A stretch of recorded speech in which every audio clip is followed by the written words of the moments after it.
Hello, friends. This is Dave Hurwitz, executive editor at ClassicsToday.com, here with a preview of our ClassicsToday.com Insider Subscriber Special feature on the 10 best recordings of Herbert Blomstedt. Now, there's a party next door. Pardon me. So, if you haven't subscribed to ClassicsToday.com as an insider, please do so I can move to a more soundproof apartment. That would be a big help.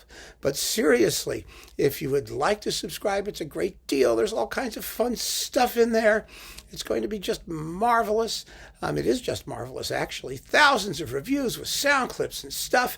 And the link is below in the description of this very video or on the homepage at ClassicsToday.com.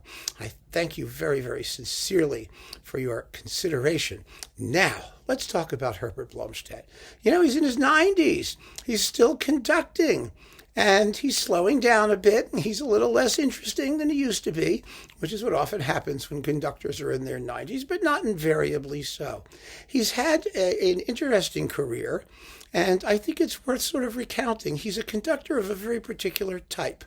In the old days, he would have been called a Kapellmeister. In other words, he was the kind of conductor who did not interject himself into the musical process with a lot of ostentatious display and frippery and star appeal and gyrations and all that stuff.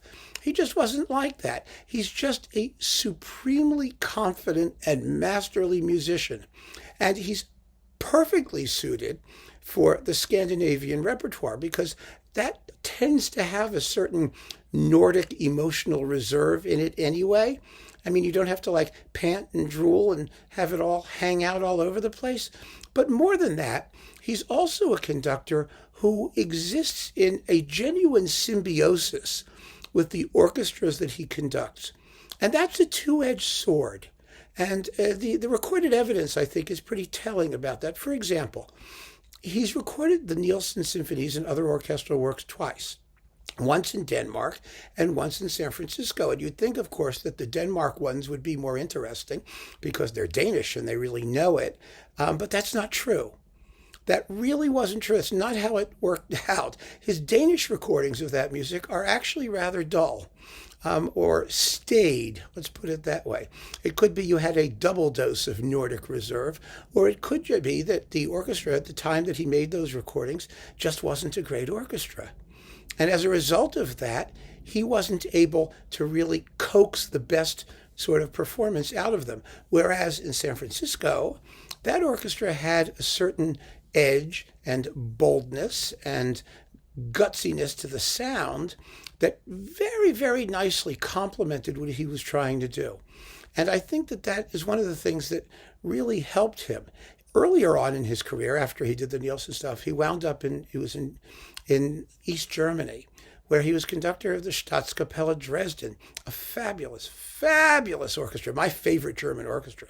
I'd take them over Berlin any day, I really would, that had a sound that reminds me of before Karajan got his hands on Berlin and homogenized everything, German orchestras were actually far more timbrally differentiated than the Berlin Philharmonic, which became like the model, the exemplar.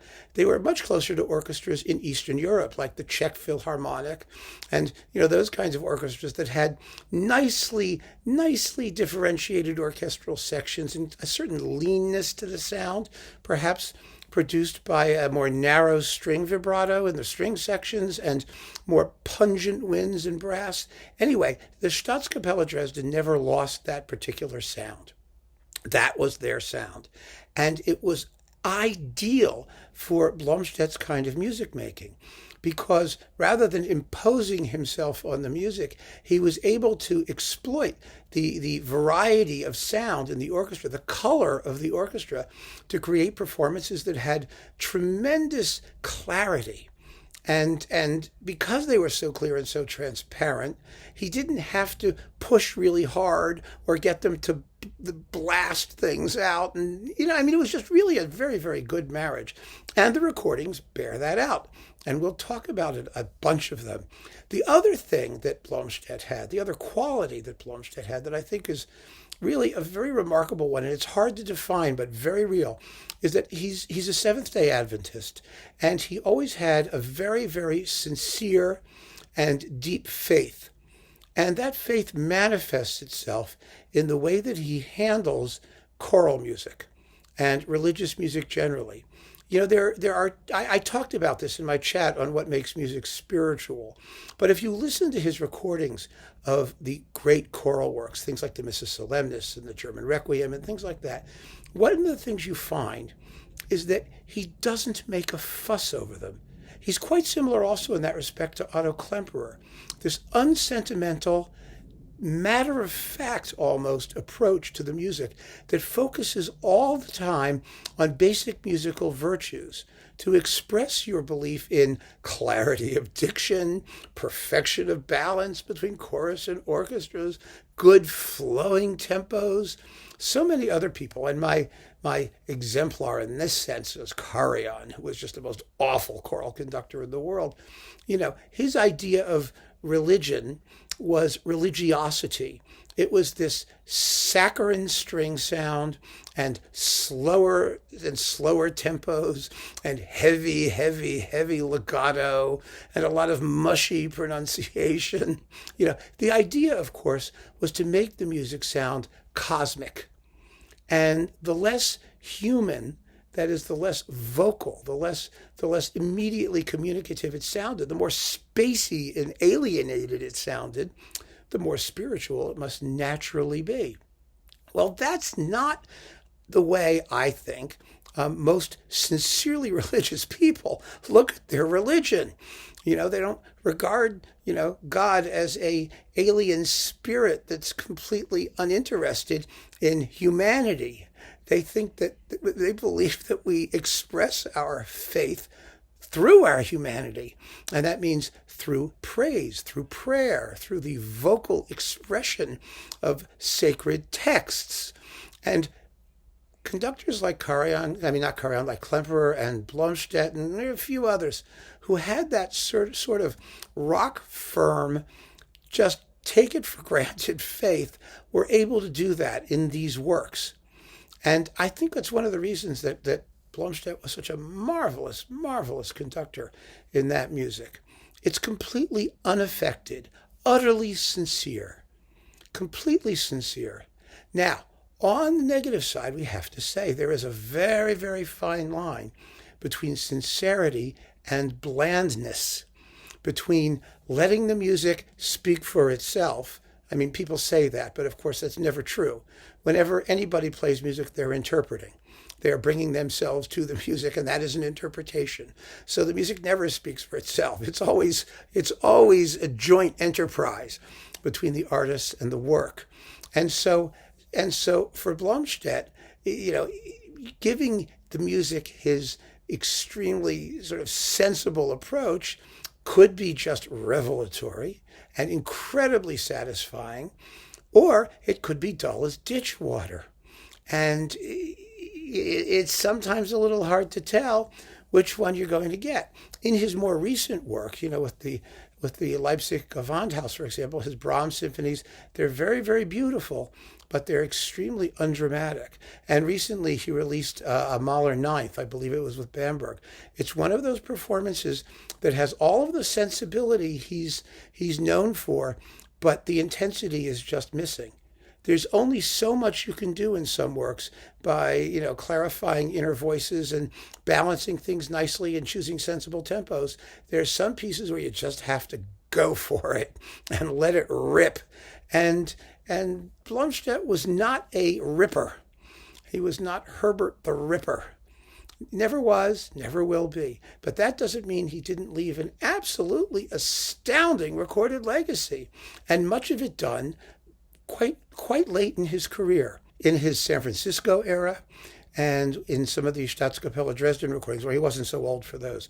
But generally speaking, from San Francisco on, is when he first really started to come to notice. A lot of that was due, of course, to the fact that he had a recording contract with Decca, and he was being promoted back in the days when major labels actually promoted some of the recordings they made.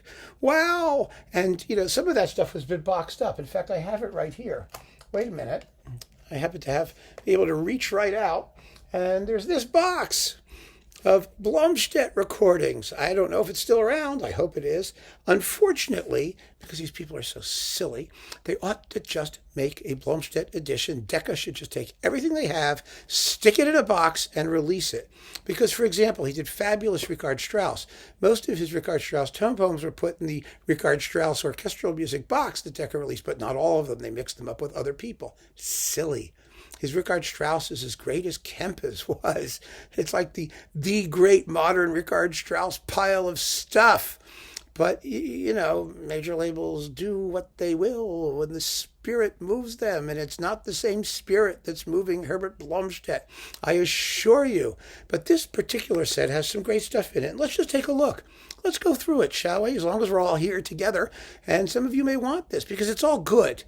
I mean, my discussion of the 10 best is, of course, completely sui generis and unique and fabulous, and you should all subscribe to go watch it. But this is a really good box. And you get, let's see, the Bartók Kossuth and Concerto for Orchestra, Beethoven's First and Third, Berwald's First and Fourth, the Brahms German Requiem, and other Brahms choral works. That's a great disc. You get the Schicksalslied and the Alto Rhapsody and the Begräbnis Gesang and Nenya and the Gesang der Parzen. I mean, it's some really fabulous, rarely performed, some of them Brahms choral works. And Bruckner 4 and Grieg Peer Gynt incidental music. And let's see, what else here? Hindemith, Symphonic Metamorphosis, Trauermusik, Mathister, Mahler, and the concert music. That's a great disc. He did wonderful Hindemith, by the way. It was a 3-disc set of it. Really important stuff, partly with San Francisco and partly with the Leipzig Gewandhaus. And of course, it went out of print instantly. I mean, it lasted, for about 30 seconds in the catalog. And then there's Mahler 2. And Mendelssohn's Third and Fourth, and Nielsen's Second and Third, and Carmina Burana, and Schubert's Overture in the Italian Style, and the Great Symphony, the Ninth, Sibelius 1 and 7 in Tapiola, and Strauss Don Juan, and an Alpine Symphony, and it's a terrific Alpine. This is a wonderful box. There isn't a dud in it. There truly isn't. I mean, the Beethoven may have been better in Dresden than it is here, but essentially, even so, it's all very, very good stuff. So I can stick it back in its little slot there. And I think that gives us a very decent overview of the career of a musician who really sort of slid under the radar for quite a bit of his career until he was finally acknowledged as the absolute master that he certainly is. So I really look forward to giving you the list of his 10 best recordings over at ClassicsToday.com. Please sign up if you haven't. And in the meantime, keep on listening. I think we're having a really good time going through all these conductors, don't you? I mean, it's really been a lot of fun with a lot of really, really splendid recordings. Exciting for me, and I hope also for you. Thank you so much for joining me, friends. Take care.